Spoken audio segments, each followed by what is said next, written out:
ஜோரா கை தட்டுங்க. அதாவது நான் ஜோரா கையை தட்ட சொல்லலை, இது ஒரு படம், நம்ம யோகி பாபு அவர்களுடைய படம். அதாவது யோகி பாபு அப்படின்ற அந்த பிராண்டை பார்த்தோன்னே காமெடி பயங்கரமாக இருக்க போகுது அப்படின்னு என்ன மாதிரி நம்பி இந்த படத்துக்கு யாருன்னா போயிடக்கூடாது அப்படின்றதுக்காக தான் இந்த வீடியோ போடுறேன். இன்கேஸ் நீங்கள் இந்த படத்துக்கு போகிறேன் அப்படின்னாக்கா தயவு செஞ்சு இந்த விமர்சனத்தை கேட்டுட்டு அதுக்கப்புறமா போகலாமா வேணாமா நீங்களே முடிவு பண்ணிக்கங்கடா.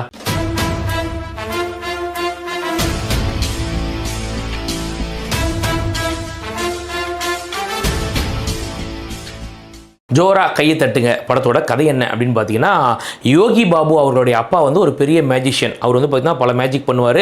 அதில் ஒரு மேஜிக் பண்ணும்போது, அதாவது ஃபயர் எஸ்கேப் அப்படின்னு சொல்லிட்டு ஒரு மேஜிக் பண்ணும்போது வைக்க போகிற ஃபுல்லாக போட்டு அதெல்லாம் கொளுத்தி விட்டு உள்ள கையெல்லாம் கட்டிட்டு அதுலேருந்து எப்படி வெளியில் வர்றது தான் மேஜிக். அதில் வந்து பார்த்தீங்கன்னா தற்செயலாக அவர் இறந்து போயிடுவார். அப்பாவோட அந்த நினைவாக என்ன பண்ணுறாருனாக்கா, இவரும் அதே மேஜிக்கை கற்றுக்கிட்டு இந்த மேடைகளில் சின்ன சின்னதாக மேஜிக் பண்ணி அப்படியே பொழப்ப ஓட்டிகிட்டு இருக்காப்புல. இப்போ என்ன ஆகுதுன்னா, அவர் வாழக்கூடிய அந்த பகுதியில் இருக்க பசங்களுக்கும் அவருக்கும் ஒரு சண்டை வருது. உடனே யோகி பாபுவோட கையை வெட்டிடுறாங்க. கைனாக்கா ஒரு வெட்டிடுறாங்க. அவரால் கை யூஸ் பண்ண முடியாமல் போயிடுது. இதுக்கு ரிவெஞ்ச் எடுக்கிறவர் நம்ம யோகி பாபு என்ன பண்ணார் அப்படின்றது தான் இந்த படத்தோடைய கதை. கதையை கேட்கும் போதே தெரியுதுல்ல, இது ரொம்ப ஒரு கன்றாவியான கதைன்ட்டு. அப்புறம் இந்த கதைக்கு எங்கேருந்து பாசிட்டிவ் நெகட்டிவ் எல்லாம் பிரித்து சொல்லிட்டு படம் பூராவே நெகட்டிவ் தான். முதல் நெகட்டிவ்னு பார்த்தீங்கன்னா, இவரோட அசாத்திய திறமையால் இப்போது உங்களுக்கு செய்து காட்ட போகிறார். படத்தோட கதையே வந்து பார்த்தீங்கன்னா ரொம்ப வீக்காக இருக்கும். எந்த ஒரு லாஜிக்குமே இருக்காது எந்த ஒரு சீன்லையுமே. அதே மாதிரி பார்த்தீங்கன்னா ஊர்பட்ட கதைகள் வந்துட்டே இருக்கும் இந்த படத்தில். ஆக்சுவலாக படமே பார்த்தீங்கன்னா 1.25 மணி நேரம் தான். இதில் பார்த்தீங்கன்னா நம்ம யோகி பாபுவோட கதையை காட்டுறாங்க. அப்பப்போ யோகி பாபுவோட அப்பா வந்துட்டு போவாப்பில். இதில் ஒரு குட்டி பொண்ணு, அந்த பொண்ணை ரேப் பண்ணுற கதையை ஒன்று காட்டுவாங்க. அந்த பொண்ணோட அப்பா கிட்ட வட்டி வசூல் பண்ணுற கதையை ஒன்று காட்டுவாங்க. இது பார்த்தாத ஹீரோயின் போர்ஷனை வேற காமிச்சு உயிரை எடுப்பாங்க.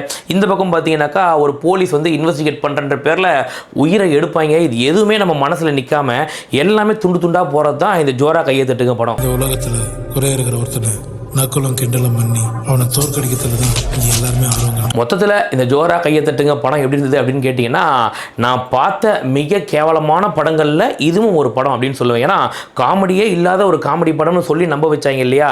உண்மையிலேயே சொல்கிறேன், நம்ம புத்தியை நாமளே செருப்பால் அடிச்சிக்கணுன்ற மாதிரி தான். அந்தளவுக்கு ரொம்ப கேவலமான ஒரு படம் தான் இந்த ஜோரா கையை தட்டுங்க படம். நீ எல்லாரோட பெரிய மெஜிஷியன் ஆயிடுச்சு.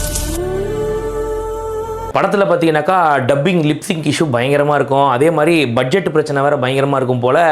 எல்லா ஆர்டிஸ்ட்டுமே பஞ்சத்தில் அடிபட்ட மாதிரி இருப்பாங்க. நீங்கள் ஹீரோயினை பார்த்தாலே தெரிஞ்சுக்கலாம் எந்த அளவுக்கு பட்ஜெட் இல்லை இந்த படம், பஞ்சத்தில் அடிபட்டவங்களை வச்சு இந்த படம் எடுத்திருக்காங்கன்ட்டு. சும்மா போர் அடித்தா ஒரு தடவை இந்த படத்தை பாருங்கள் அப்படின்னு சொல்கிற அளவுக்கு கூட இந்த படம் இல்லை. அதுதான் ரொம்ப வருத்தமான ஒரு விஷயம். இந்த படத்துக்கு நம்ம வாய்ஸ் ஆஃப் லிங்கேஷ் 2.0 சேனல் கொடுக்கக்கூடிய ரேட்டிங் 2 out of 10. இந்த ரிவ்யூ பிடிச்சிருந்தா மறக்காம லைக் பண்ணுறது மட்டும் இல்லாமல் உங்கள் ஃப்ரெண்ட்ஸ்க்கும் ஷேர் பண்ணுங்கள். கருத்துக்களை இருந்தால் கண்டிப்பாக கமெண்ட் செக்ஷனில் சொல்லுங்கள். இன்னும் நம்ம சேனல் சப்ஸ்கிரைப் பண்ணலையா, மறக்காமல் சப்ஸ்கிரைப் பண்ணிக்கோங்க. அப்போ தான் நம்ம போடுற வீடியோஸ் எல்லாம் உங்களை வந்து சேரும். இன்னொரு இன்ட்ரெஸ்டிங் வீடியோ சந்திக்கிறேன். Bye by.